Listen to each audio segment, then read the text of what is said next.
India is a developing nation. ये sentence हम कब से सुनते आ रहे हैं। आज आज़ादी के 75 साल बाद भी क्यों भारत एक डेवलप्ड देश नहीं बन पाया है। जब हम इस बारे में रिसर्च करते हैं कि ऐसी कौन सी प्रॉब्लम्स हैं जो हमारे देश को एक डेवलप्ड नेशन बनने से रोक रही हैं, तो हमें मालूम पड़ता है कि कई सारी प्रॉब्लम्स में से इंफ्रास्ट्रक्चर एक बहुत बड़ी प्रॉब्लम है, जिस वजह से हमारा देश आज भी एक डेवलप्ड नेशन नहीं बन पाया है। जब हम इंफ्रास्ट्रक्चर डेवलपमेंट की बात करते हैं तो इसका मतलब ये नहीं कि हमारे देश में इंफ्रास्ट्रक्चर डेवलपमेंट हुआ ही नहीं है। मैं आपको बता दूं, हमारे देश में भी विश्व स्तरीय इंफ्रास्ट्रक्चर अवेलेबल है, पर ये डेवलप्ड इंफ्रास्ट्रक्चर सिर्फ शहरों तक ही सीमित है। जब हम किसी कंट्री के डेवलप्ड होने की बात करते हैं तो उसका मतलब ये है कि उस कंट्री के ऑलमोस्ट सारे रीजन्स में एक basic amount of infrastructure develop होना चाहिए, जो वहाँ के हाउस होल्ड्स को और बिजनेस को उनके रिस्पेक्टेड देशों से कनेक्ट करके रखे और उन्हें अच्छे से फंक्शन करने में मदद करें। ऐसे में हमारे देश के रूरल एरियाज में इंफ्रास्ट्रक्चर डेवलपमेंट की कमी के कारण हमारा देश ओवरऑल एक डेवलप्ड नेशन नहीं बन पाया है। तो आज हम बात करेंगे कि किसी कंट्री के डेवलपमेंट में इंफ्रास्ट्रक्चर कैसे एक बहुत बड़ा रोल प्ले करता है, और बीते कुछ सालों में गवर्नमेंट ने जो इंफ्रास्ट्रक्चर डेवलपमेंट के लिए इतने बड़े बड़े बजट एलोकेट किए हैं, तो गवर्नमेंट को अचानक ऐसा क्यों लगा कि इंफ्रास्ट्रक्चर में इन्वेस्ट करना चाहिए। और इंफ्रास्ट्रक्चर डेवलपमेंट के लिए गवर्नमेंट जो इतने बड़े बड़े पैकेजेस अलॉट कर रही है, उसके लिए गवर्नमेंट पैसे कहाँ से ला रही है। क्या गवर्नमेंट किसी ज्यादा डिजर्विंग सेक्टर से पैसे निकाल कर यहाँ तो नहीं डाल रही है ना। और ये बड़े बड़े कैपिटल एक्सपेंडिचर्स हमारे देश को किसी डेप्थ में तो नहीं डाल देंगे ना। जानेंगे आज की इस वीडियो में। अगर हम बात करें इस बारे में कि हमारा देश इंफ्रास्ट्रक्चर पर इतना खर्चा क्यों कर रहा है, तो मैं आपको बता दूं कि किसी भी देश के डेवलपमेंट के लिए इंफ्रास्ट्रक्चर एक बहुत बड़ा रोल प्ले करता है। एग्जाम्पल के लिए अगर हम किसी भी बड़ी इकोनॉमी की बात करें, किसी भी डेवलप्ड कंट्री के पास एक अच्छा रोड नेटवर्क होता है। इसके साथ ही कि हमारे देश की बढ़ती पॉपुलेशन और अनएम्प्लॉयमेंट की प्रॉब्लम को सॉल्व करने के लिए जल्द से जल्द कुछ ठोस कदम उठाने की जरूरत थी, जिससे ये प्रॉब्लम्स को टैकल किया जा सके। और ऐसे में जब हमारे इंडियन इकोनॉमिस्ट्स को इस बारे में पूछा गया, तो संजीव सान्याल जी जो प्रिंसिपल एडवाइजर हैं मिनिस्ट्री ऑफ फाइनेंस में, उन्होंने इस बारे में कहा कि जब देश में हालात अच्छे ना हो तो उसे ग्रो करने के लिए इंफ्रास्ट्रक्चर डेवलपमेंट की ओर फोकस करना चाहिए। उन्होंने और क्लैरिफाई करते हुए बताया कि ये स्टेटमेंट मैं नहीं बोल रहा, फेमस इकोनॉमिस्ट जॉन मेनियार्ड केन्स ने दिया था। उन्होंने कहा था कि जब इकोनॉमी में हालात कांस्टेंट हो जाए तो इंफ्रास्ट्रक्चर पर खर्च करना चाहिए। उन्होंने एग्जाम्पल देते हुए कहा कि वर्ल्ड वॉर 2 के बाद काफी यूरोपियन कंट्रीज ने भी अपनी कंट्री की इकोनॉमिक ग्रोथ के लिए इसी तरीके का यूज किया था। उन्होंने कहा कि इंडिया में जो डिसेंट्रलाइज्ड मॉडल ऑफ इंफ्रास्ट्रक्चर का यूज किया गया है, उस वजह से रूरल एरियाज में जो लोग रहते हैं वो गरीब और गरीब होते जा रहे हैं, और जो अर्बन एरियाज में लोग रहते हैं उन्हें और ज्यादा प्रिविलेज मिलने की वजह से वो और अमीर होते जा रहे हैं। ऐसे में रूरल एरियाज में जो लोग रहते हैं उन्हें लैक ऑफ अपॉर्चुनिटी की वजह से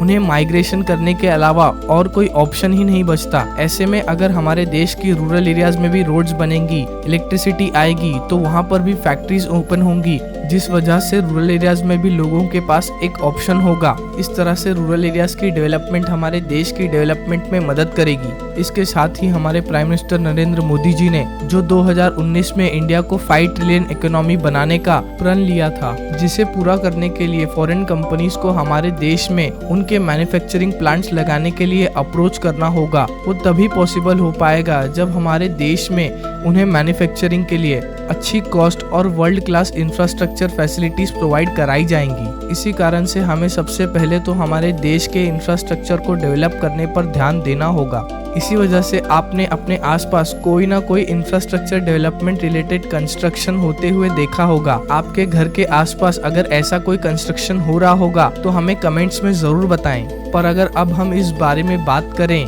कि सरकार इतना इंफ्रास्ट्रक्चर डेवलप करने के लिए पैसे कहां से ला रही है, क्या गवर्नमेंट अपने बड़े बड़े वादे पूरे करने के लिए कोई बहुत बड़े बड़े लोन्स तो नहीं ले रही है ना। आइए जानते हैं कि सरकार इतना पैसा कहां से लाकर कौन सी चीजों को डेवलप करने में लगाने वाली है। सबसे पहले तो मैं आपको बता दूं कि सरकार इंफ्रास्ट्रक्चर पर 102 लाख करोड़ रुपए का इन्वेस्टमेंट करने वाली है। इस इंफ्रास्ट्रक्चर प्रोजेक्ट को नेशनल इंफ्रास्ट्रक्चर पाइपलाइन का नाम दिया गया है, जब इस बारे में अनाउंसमेंट की गई तो काफी सारे लोग इस बात को सोचने में लग गए कि 102 लाख करोड़ होता कितना है। मैं आपको बता दूं कि 102 लाख करोड़ का मतलब लगभग 1.5 ट्रिलियन डॉलर्स होता है। तो क्या गवर्नमेंट 1.5 ट्रिलियन डॉलर्स सिर्फ रोड बनाने में खर्चा कर देगी? जी नहीं। सबसे पहले तो मैं आपको बता दूं कि जब प्राइम मिनिस्टर नरेंद्र मोदी जी ने 2019 में लगभग 1 लाख करोड़ रुपए इंफ्रास्ट्रक्चर पर लगाए जाएंगे ये बोला था, उसके बाद सितंबर 2019 में एक टास्क फोर्स का गठन किया गया और 4 महीने तक इस पर काम करने के बाद एक ब्लूप्रिंट तैयार किया गया। ब्लूप्रिंट में बताया गया कि कौन से सेक्टर में कितना पैसा खर्च करना है जिससे भारत की अर्थव्यवस्था में तेजी आ सके। इसमें यह भी बताया गया कि स्टेट गवर्नमेंट, सेंट्रल गवर्नमेंट और प्राइवेट फर्म्स की कितनी हिस्सेदारी होगी इसमें। उसके बाद इस बात का सेग्रीगेशन किया गया कि कौन से सेक्टर में कितना परसेंटेज ऑफ अमाउंट लगाया जाएगा। गवर्नमेंट के पिछले कार्यखंड में लगभग 51 लाख करोड़ रुपए का खर्च किया गया था इंफ्रास्ट्रक्चर पे, तो गवर्नमेंट अचानक 102 लाख करोड़ रुपए कहाँ से लाएगी?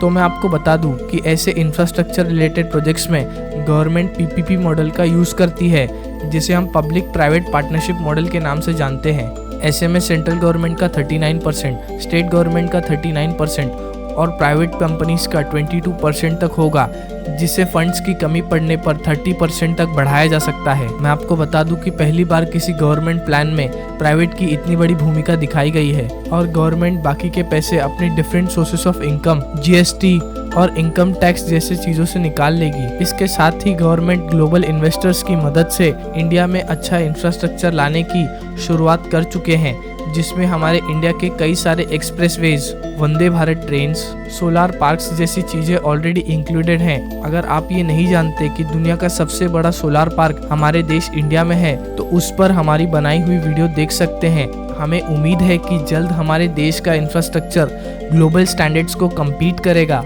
और हमारे देश में एक नहीं बल्कि ढेर सारे मैन्युफैक्चरिंग यूनिट्स लगाए जाएंगे और हमारा देश विश्व में एक ग्लोबल मैन्युफैक्चरिंग हब बनकर उभरेगा। हमने कोशिश की है कि हम आपको हमारे देश में चल रहे इंफ्रास्ट्रक्चर से रिलेटेड कुछ चीज़ों को आपको बता सकें।